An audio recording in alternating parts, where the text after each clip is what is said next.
Bonjour. Alors, en fait, on est parti du constat que le dialogue n'était pas évident entre les citoyens et les élus. Parce que d'un côté, les citoyens ne savent pas trop comment contacter leurs élus.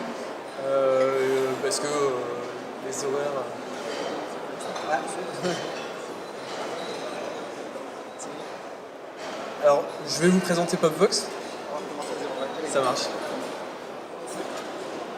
Donc, je vais vous présenter Popvox. Alors, en fait, le constat de base était que le dialogue est compliqué entre les élus, et les élus locaux et les citoyens. Parce que d'un côté, les citoyens ne savent pas comment contacter leurs élus, ils ne savent pas à qui s'adresser, ils ne savent pas où aller. Et de l'autre côté, les élus ont la même problématique. Ils ne savent pas comment s'adresser à leurs citoyens. Ils ont d'un côté le journal papier de la municipalité qui n'est pas très dynamique. Ils ont le site internet de la ville, mais c'est pareil, c'est plutôt statique. Donc on s'est dit, il y a quelque chose à combler et on a créé Popvox.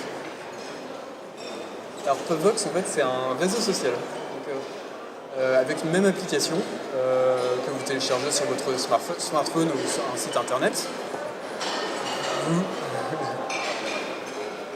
Donc c'est une application nationale que vous pouvez télécharger sur votre smartphone ou sur un site internet qui vous permet de pouvoir partager avec vos élus locaux toutes sortes de choses que je vais vous présenter.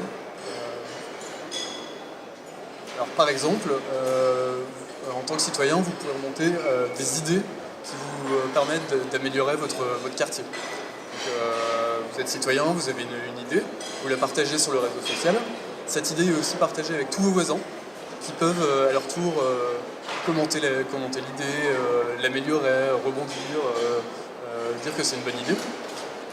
Et cette idée sera amenée jusqu'à vos élus. En fait, nos équipes se chargeront de router l'information vers les élus directement en charge de cette idée.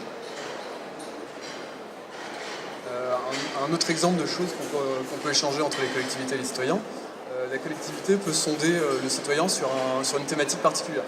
Donc, par exemple, elle a envie d'interroger le citoyen sur la qualité de l'eau et de l'assainissement. Elle peut le sonder sur cette thématique particulière.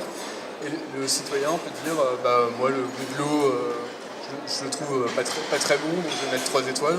Par contre, l'accueil est excellent, donc je vais mettre 5 étoiles. Donc ça permet comme ça de réunir tous les avis des citoyens de notre ville. Ça permet aussi à la collectivité de récolter des dangers, des gaspillages ou des dégradations. Donc les citoyens, en se promenant dans la rue, peuvent remonter par exemple à un lampadaire qui reste allumé en pleine journée.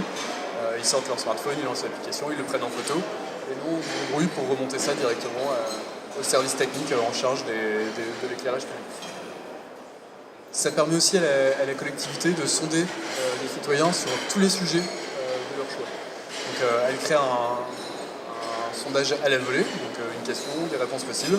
Les citoyens peuvent voter et la collectivité a une interface qui leur permet de voir en temps réel les réponses des citoyens.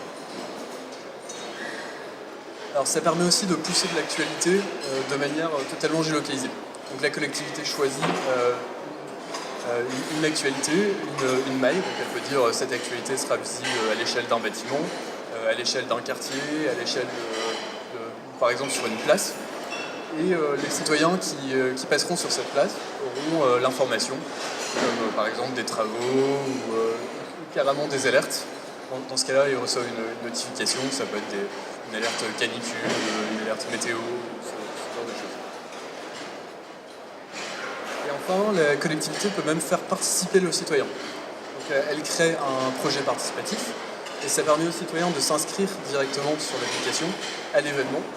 Et en échange, ça permet à la mairie de dimensionner l'événement, d'organiser l'événement en conséquence. Alors ça peut être par exemple le nettoyage des berges de la Seine, voilà, toute idée de projet où les citoyens peuvent s'inscrire pour participer spontanément à une action de la ville. Alors derrière tout ça, la collectivité a une interface, une console, qui lui permet d'échanger très simplement avec ses citoyens, de répondre, d'aiguiller vers les services techniques, mais aussi de visualiser les données. Donc ça permet de voir sur des cartographies, de voir des statistiques. En fait, on essaye de valoriser toute cette donnée, de faire ressortir les axes d'amélioration de la ville de manière très synthétique et très visuelle.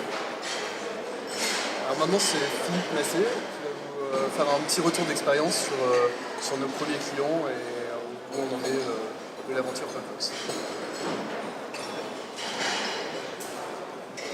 Merci. Donc cette aventure, nous ne l'avons pas vécue qu'avec Julien.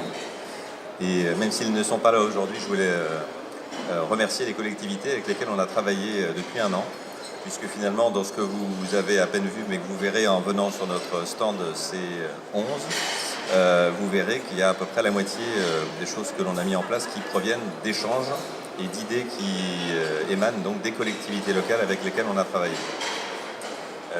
On peut considérer qu'on a travaillé au départ avec des collectivités locales d'une taille inférieure à 10 000 habitants, pour lesquelles le maire, les élus, les personnes qui sont à l'accueil à la ville étaient un petit peu aux manettes de cet outil. Maintenant, on travaille avec des collectivités de taille plus importante qui sont organisées avec des services. Et donc, en complément de ce qu'a présenté Julien, on peut signaler que l'application permet de notifier les différents services de la ville en fonction de la nature et de la thématique des remontées effectuées par les citoyens. Je vais également insister sur un point important pour les villes d'une certaine taille, pour les grandes villes qui sont organisées en arrondissement, mais les villes de taille moyenne qui sont organisées en quartiers. Donc nous descendons à l'échelle des quartiers de façon à permettre d'avoir une information ciblée sur les habitants ou les personnes qui visitent le quartier concerné, et également de pouvoir faire remonter des informations qui émanent des habitants de ce quartier vers l'adjoint en charge des quartiers ou vers les services concernés par le quartier. Donc c'est une grande différence par rapport à d'autres applications qui s'arrêtent à l'échelle de la ville. Que dire de plus en termes de retour d'expérience, hormis la satisfaction des élus qui travaillent avec nous. On a beaucoup travaillé aussi sur le back-office, puisque une application comme celle-là peut aussi conduire à des craintes de la part d'élus locaux qui ont peur de se retrouver avec énormément d'informations en provenance de la population et donc dans la capacité de répondre rapidement à toutes ces demandes. Donc on a beaucoup travaillé avec ces collectivités pour fluidifier l'information, l'adresser par notification au bon service et permettre par les outils dont a parlé Julien, en particulier la cartographie, de pouvoir visualiser et de prioriser les informations en provenance de la population. Voilà. Donc écoutez, nous sommes à votre disposition sur le stand C11 pour vous montrer une démonstration en live des collectivités locales pour lesquelles les citoyens sont sans doute à l'heure actuelle en train de remonter de bonnes idées. Merci.